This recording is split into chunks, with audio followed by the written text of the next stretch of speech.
Our last section of Unit 6, we are going to review parallel and perpendicular lines. If we have lines that are parallel, that means that they have the same slope as each other. So if we look at this example here, the slope of our equation y equals 1/2 x plus 3, our slope equals 1/2. So that means for the second line here, the slope is also going to be 1/2. Parallel lines have the same slope. Same thing over here. If the slope of this, or the equation of this line is y equals negative x plus 2, our slope is -1 of this line. That means our second line here, the slope is -1 as well.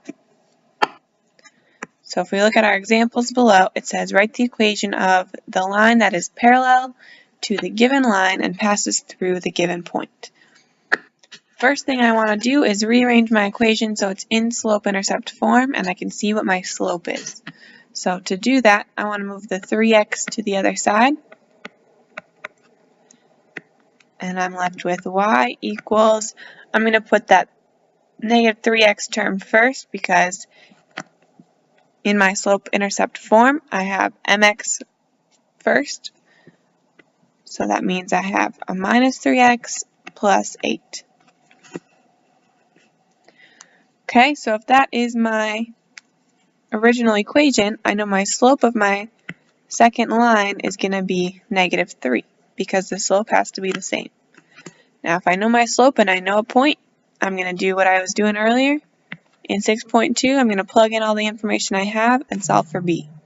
So when I do that, I start with my general formula. I'm going to plug in y is -4, m is -3, x is -1, and I'm trying to find b.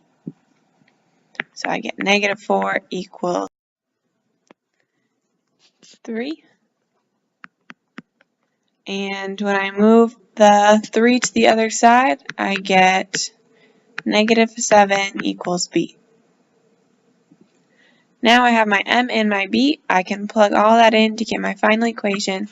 Y equals mx plus b, which is a -7. So I can rewrite that as y equals -3x minus 7.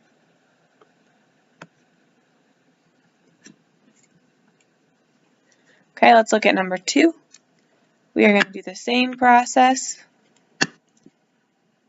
First, I want to get y by itself so I can see what my slope is supposed to be. I'm going to move my 5x over to the other side.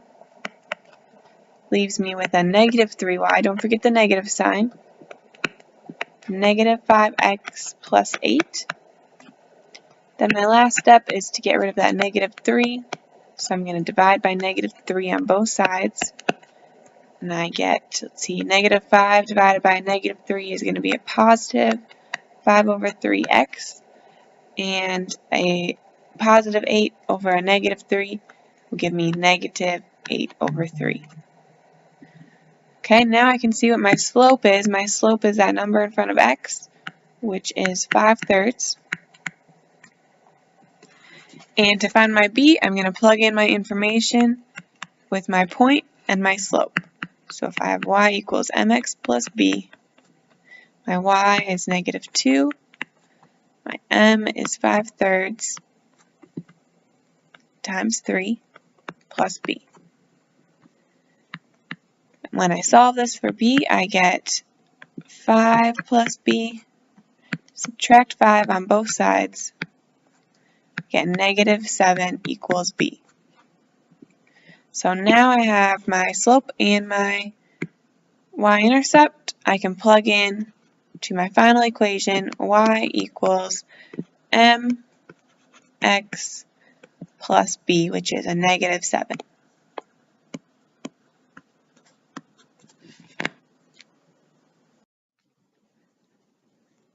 So if two lines that are parallel have the same slope, then when we look at perpendicular lines, those slopes are what we call the opposite reciprocal. So if we look at this example, if this line right here has a slope of 6 over 5, then this line right here is going to have a slope that is the negative reciprocal. So I'm going to take the reciprocal of the slope, which means to flip my fraction over. So that would be 5 over 6, and make it negative, or the opposite sign. So that is the slope of my new perpendicular line.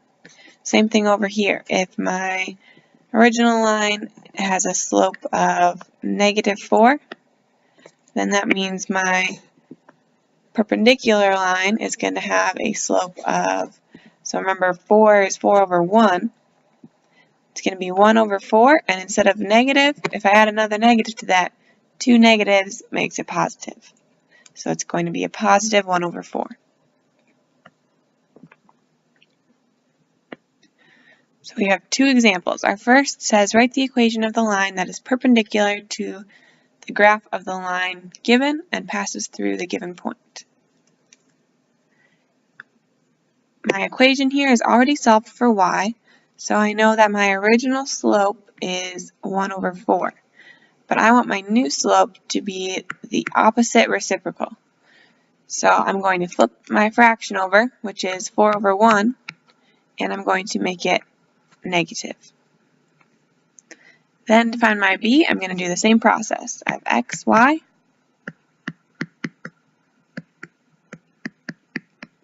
Plug in my numbers. I get 3 equals -4 times -2 plus b.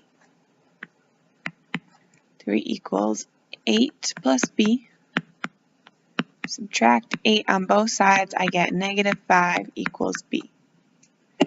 Then I can take my new slope, my new y-intercept, and create my new line, which is a -4x plus b.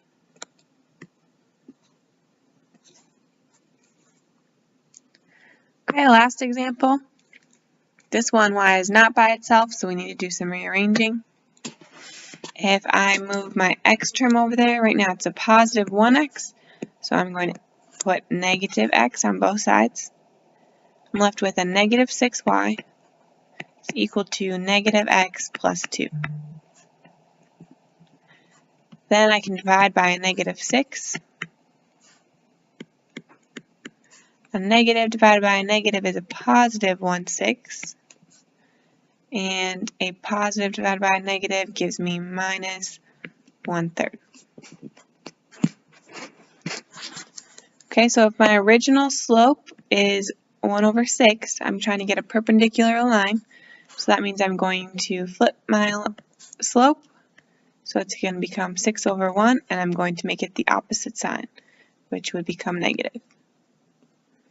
Then for my b, I have my x is 2, my y is 4. So I get 4 equals -6 times 2 plus b. 4 equals -12 plus b. If I move that -12, I get 16 equals b. So now I have my new slope, my new b. I can plug those in. Y equals -6x plus b.